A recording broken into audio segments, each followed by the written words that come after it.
All day long, I feel like I have important things to say. All day long, I feel like I say important things. And that's usually after I've listened to people for probably 20 minutes at a time. I listen for 20 minutes, and then I interject. I paraphrase what I've heard, make sure I've heard things correctly, and give my observations. And all day long, I'm just like, those are things that I would like to share with more people. And then you set up all of this equipment, and it feels like super vain, like I have something to say. But if I were my own client, I would tell myself not to listen to that voice. It's that sort of thing that keeps the world from progressing because people are afraid of fear and rejection. And because they're afraid to try something and suck at it, they refrain from trying. I very well might suck at this. And then I go through my checklist of reasons I do anything, and I remind myself that while a component of what I'm doing here might be so that I can receive some sort of validation. I mean, it's in there, and it does taint a lot of things that I do. It doesn't make up the whole. So I say things throughout the day that feel very important, and then I get a microphone and light in front of my face, and everything feels silly, and all of my thoughts disappear. One thought that I had that's been persisting a lot. Have you ever wondered what the lowest class of people is? Or we have all the demarcators: sexual orientation, color, gender, race, religion. It's children. It's being a child in this world, and I think it always has been.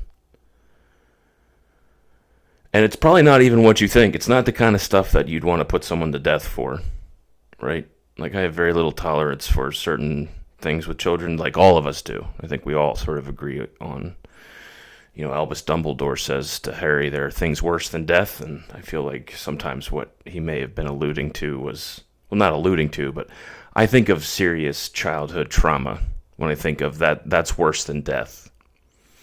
Because what it robs a person, it just steals their soul. It just robs their humanity. It's not to say they can't be a whole person, a functioning person even. It's just to say that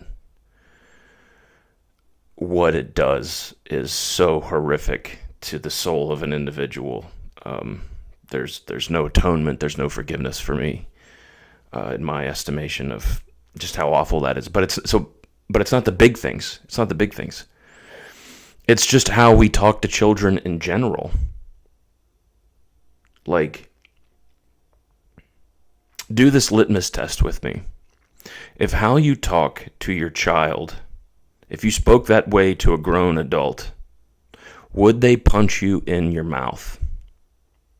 If you were as condescending, if you were as harsh, if you were as abrupt and impatient as we are with our children. It's not to say that, it's perfectly understandable to have your patience worn thin. It's perfectly understandable that you desire to snap at times, but you go throughout your entire day without snapping on coworkers or your employer, or at least you do a relatively decent job not doing those things. And then you don't even think twice. We, collectively, we, myself, all of us, we don't even think twice about how we talk to children and why. It's because they can't fucking defend themselves at all. And I just think about how we break children's spirits when they're just trying to learn about the world. Like, they're just trying to understand it. So the lowest class of people in my estimation, regardless, is children. Just watch yourself and watch how other people interact to and talk to kids. It's fucking insane. It'll blow your mind if you have an empathetic bone in your body. And as I was thinking about this, I realized like Louis C.K., which is somebody I hope I wish we would uncancel because the guy was just fucking honest. Like, if you read about what he did, how could it surprise anyone? I probably need to delete that out or edit that out. The guy was a fucking pig, but he was. Most people who can observe the world often are. He said about people being proud that you're damn right I beat my kids. Like, that's something to be proud of. And I think about that, like that's discipline. Because I got on TikTok and I kept seeing. So one thing was parents pranking their children. It's like one is this mom trying to play the cool mom, and the kid's in a gameplay with all of his other friends playing like Call of Duty or something, and she's like, saying like sheesh and like that's bussing and like using the kid's language, and he's embarrassed, and this has like millions of views, and I'm like, she's humiliating this kid for likes on TikTok. In front of his friends, when his peer relationships are probably the most important thing to, you don't realize this, but in their brain development from like 13 to 25, your relationship to your peers is in the same region of the brain as starving to death or dying of dehydration. Like, connectedness to peers is a matter of life and death. If I get a 16-year-old kid who says he feels like everybody hates him, he doesn't have any friends, that scares me. I felt that, anytime I have a 16-year-old kid come into my office and say much of anything about suffering, I identify with them. But as simple as it was, and everybody's like, that's cool, like, whatever. The other one, like, I watched a TikTok where these 3 kids wrote like a rap song, and it was pretty fucking dope. And the mom kicked down the door and beat the shit out of them with a belt. Like, and they're whimpering, and everybody in the comments section is like, yeah, we need more of that. And you know what? You might be tempted to say that in my comments section, that like our generations are soft. I don't think that's soft. Like, I don't think getting your ass beat and being an underdeveloped adult who can't regulate their own emotions, who spends their entire life fucking living in dread and fear and not knowing how to relate to authority. I don't think that there's nothing hard about that. It's similar to men who will say to me like that if you cry or you express emotions, that's soft. The sweeping term of soft. Like, now let's be clear. If you're a man, there are certain people you can't go and cry to. Probably your wife. Because your wife, more than likely, not in every instance, but often is the case, your wife is not your confidant, right? She doesn't want to see or perceive you as weak or as being vulnerable. Weakness and vulnerability are different, but if you're sharing with the right confidant, it's okay to express emotions, and there is this whole, I'm not going to use the word toxic masculinity because that's a fucking stupid concept and I hate it. But there is a problem amongst men of thinking that vulnerability is weakness. And that's unfortunate. That is toxic. So I was thinking about that, man. We treat children like shit every day. You can see it every day. We fucking talk to them like they're stupid. I'm not saying that we should treat them like little adults. But I don't know. It makes me sad. So the litmus test is, if a grown adult would punch you in your fucking mouth for how you talk to a child, like if you talked the way you talk to a child, a grown adult would put you in your place for talking to them like that, make adjustments is what I would say. So I'm checking myself. Okay, I made a list of things that I thought I wanted to talk about. I watched the movie Mean Girls the other day. Yeah, I know. It's weird. So the first thing was we had to watch all the previews because we got the library from the DVD, or the DVD from the library, and it didn't have like a home menu. So I had to watch all the previews, and the previews were the entire fucking movie. They were like 5 minutes long, and I was like, holy shit, that was a short film, and it gave away the whole plot. And then I realized that Mean Girls came out before we had smartphones, and so our attention span, I don't want to say it shrunk. I don't think that our attention span has shrunk. We just realized that plot development and telling a story and all of these things, it doesn't necessitate, we can distill, we can boil things down, and we have. Like, I feel like I've gotten more help from TikTok and more information from TikTok in videos that are less than a minute long. Like, the faster the world gets, the more we realize we can distill information and make it interesting. So anyway, it was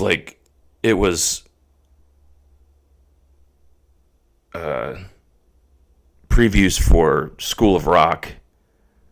I can't even remember, but I was like, holy shit, that, and then like how everybody was young, like Jack Black and Tina Fey, who I always thought like in the early 2000s was old then, and now I'm watching this movie and I'm like, holy shit, she's a fox. Like she looked real good in that movie. Because she's probably my age in that movie. So, the other thing that blew my fucking mind was the quality. Like, that could have been filmed on an iPad today by a bunch of amateurs. Like, stagnant shots and just these long, stagnant shots of dialogue. I was like, holy fuck, this is boring. And it could have been made on an iPad. Like, yeah, I could have filmed that myself. And then it was loaded, like, we talk about cancel culture. But regardless of how much people resist what they call cancel culture or PC culture or the things going soft, like, society is progressing, and I can't help but think that sometimes it's for the better. Because I watched that movie, and there would have been a time where if anybody complained about that movie, I would have been like, that's fucking ridiculous. Like, if I would have watched it in the movie theaters when it came out. I watched it now and I was like, holy shit, this is full of body shaming, slut shaming, just casual racism. I couldn't even wrap my head around it. And I got to think, I was like, is that a bad thing? Because that's what I ask everything. Is it good? Is it bad? Does it necessitate me judging it? Does it even fucking matter? No, it doesn't matter. The movie's been made. Nobody gives a shit. Nobody's listening to this podcast. Is it good or is it bad? I'm better for getting to a place where I consider other people's feelings based on what is casually stated in pop culture. I'm better for that. I think our society is better for that. And I think that the resistance to change is not new. And I don't want to be one of those people in the history books on a picket line somewhere, my grandchildren looking at me feeling bigoted, like, look, this is your grandfather on this pic. You know what I mean? That's an old trope, but I still think about it. I'm better for thinking about how somebody else might feel about a joke. I still laugh. I still thought the movie was funny. I just don't think it was a bad thing that I was aware of how wrong it was. It's not bad. Something else, transitioning to something else I've been thinking a lot about is this started maybe 2 years ago. I was in the woods hunting, talking about how I always felt like an outsider in the woods once I went to Bible college. And I realized that I had my own paradigmatic shift, that I actually had principles and rules before I became an evangelical Christian, that I had a bit of like a naturalist religion. That is like, did I have a discernible religion? No, but I was one with nature, and I belonged there, and I was a predator, and I very much felt alive and a part of nature. And then something shifted in my thinking, and I noticed that I felt like I no longer belonged in the woods. And what I realized was that in the book of Genesis, it's sort of the framework, one of the many frameworks for the advancement of civilization, is this idea that man is better than, outside of, and set apart of nature. And you can see that play out in how we've developed our society, how we consume resources. Like, it's not a good translation of Genesis, but dominion, that man has dominion over the planet, right? We've sort of converted that recently to stewardship because we realized that was a mistake, and that we've rationalized raping this planet of resources by using the word, that thinking that God has justified and rationalized our use of the planet, and also by the fatalistic idea that Jesus is coming back very soon and is going to destroy the world in fire, so none of this fucking matters. It's the most fatalistic idea or concept, and it's the most anti-Christian concept I could possibly imagine. So civilization begins to develop, right? We start telling these stories. Judaism wasn't the first. There's all these other accounts of, we see, people becoming agrarian, planting seeds, harvesting them, harvesting crops in their season, staying in one place rather than being nomadic. And man starts to feel separate and isolated from nature. And it's such an alienation when I think about it, that Sebastian Junger reports in his book Tribe how we've tried to colonize the natives, but when a colonialist went and lived with the natives, they never came back, and if we went and brought them back, they ran back into nature. But Native Americans never wanted to be a part of our colonization. And I always find that so fascinating, that historically, as a part of the Western Christian Church, or not just the Western Christian Church, but Christianity, Judaism, all the major religions, that they've all contributed to this civilization that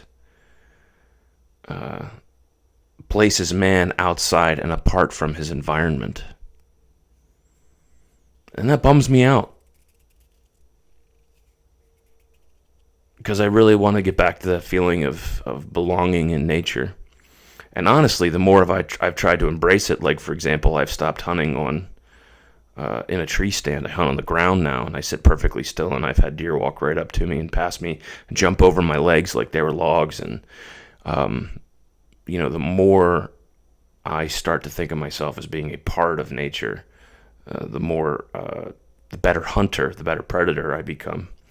The easier it is for me to disconnect from civilization.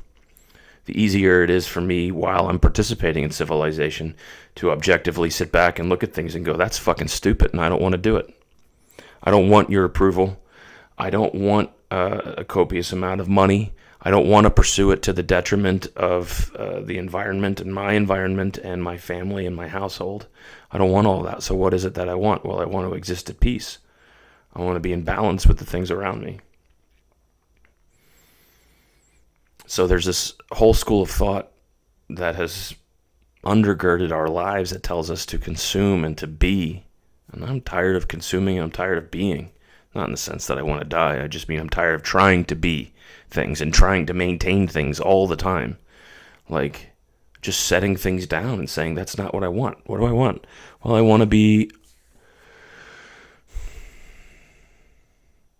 establish a generational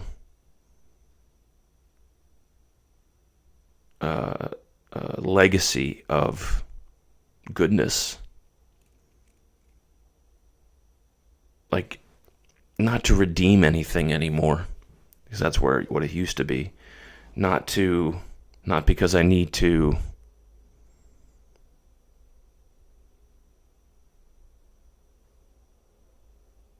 not because I need praise or validation anymore, but because I want to plant trees whose shade I might not get to sit under. I don't want my sons and daughter to ever feel the way that I felt at times. I don't want them to have to struggle and work as hard as I did, and struggle needlessly, foolishly. Not the type of struggle that develops character, but the kind of struggle that's just necessary to survive. I don't want them to have to do that.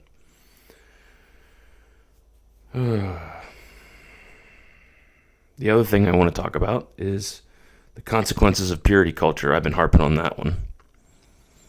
You know, I look at, is it James McDowell? I think it's that dude's name. What a piece of shit that guy was. You know, when they realized he wasn't a good dude, and he's like, I'm going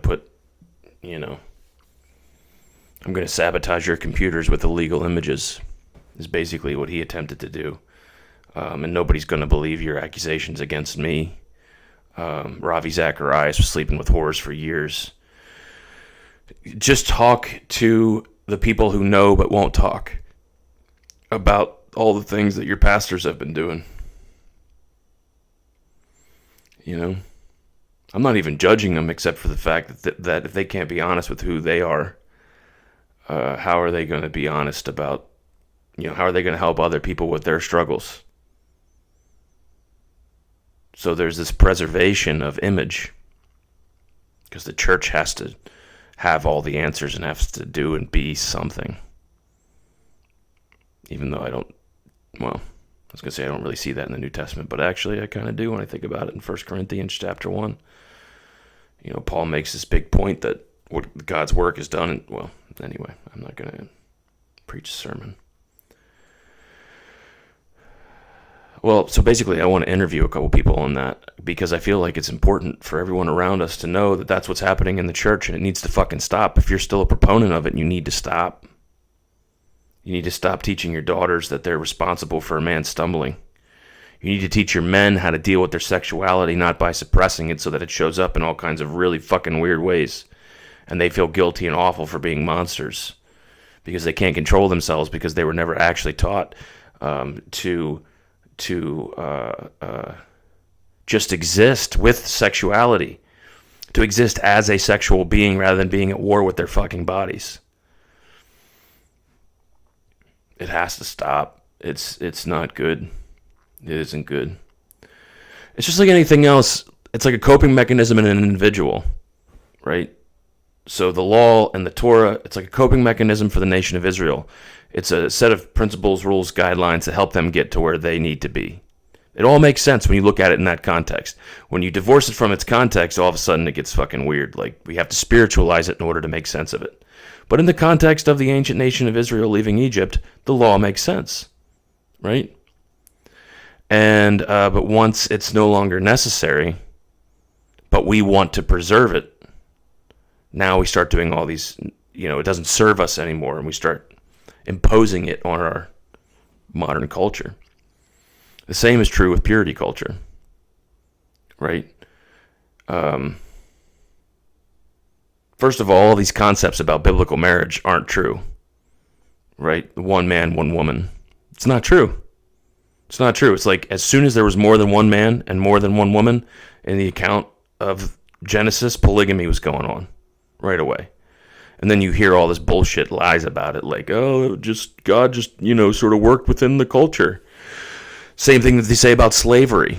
God just sort of worked within the culture. You mean the God of the universe, who's able to discern and distinguish what is right and fair and just and good, and created all beings, all humans in his image, was like, slavery's cool.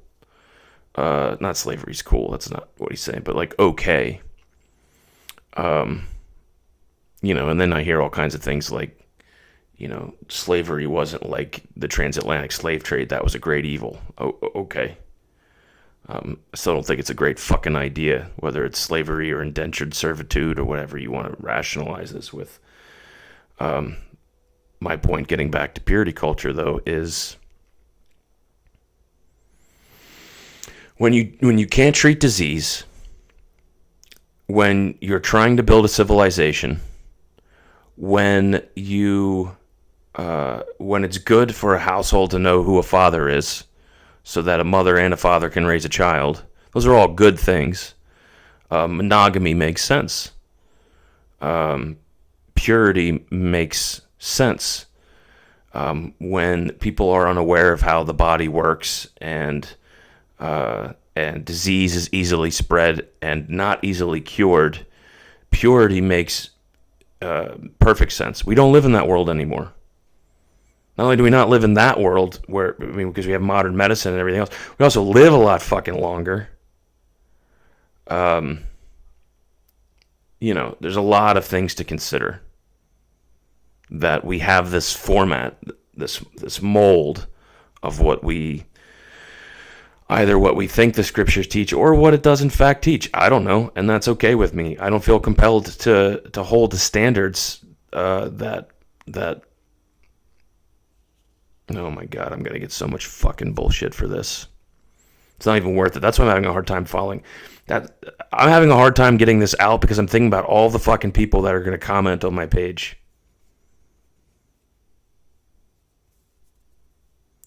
You don't trust scripture, you're not a Christian, and then I would have to go to and then as I go through all that in my head, I just go, you know what, it ain't fucking worth it.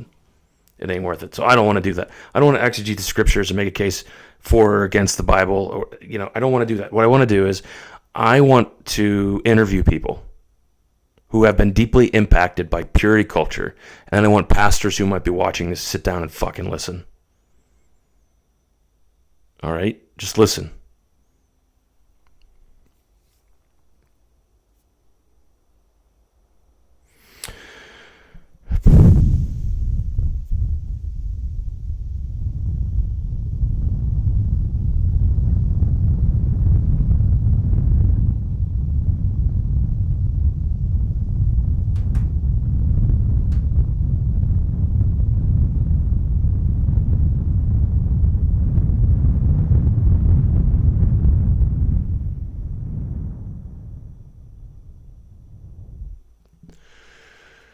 It was a long day.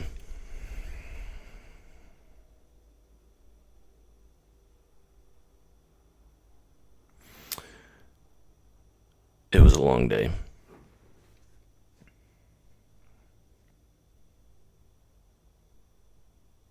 I'm learning in counseling.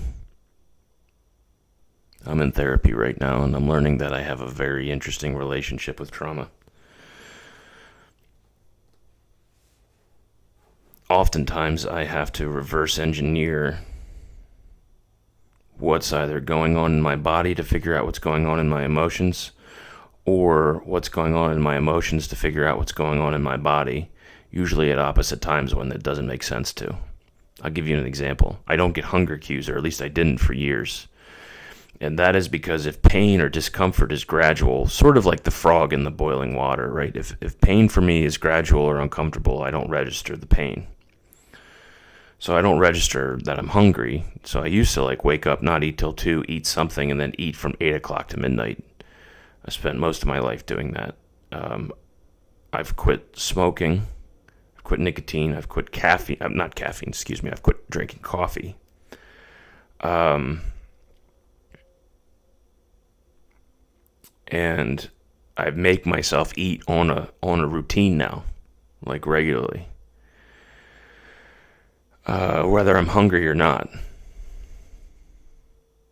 I sleep regularly, even though I'm not tired now.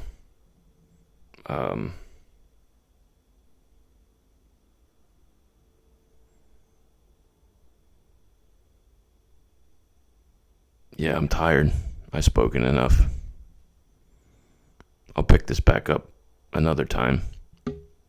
Hopefully you guys find this interesting. I don't give a shit if you do or not. I do this for me, so go fuck yourself. Have a good night.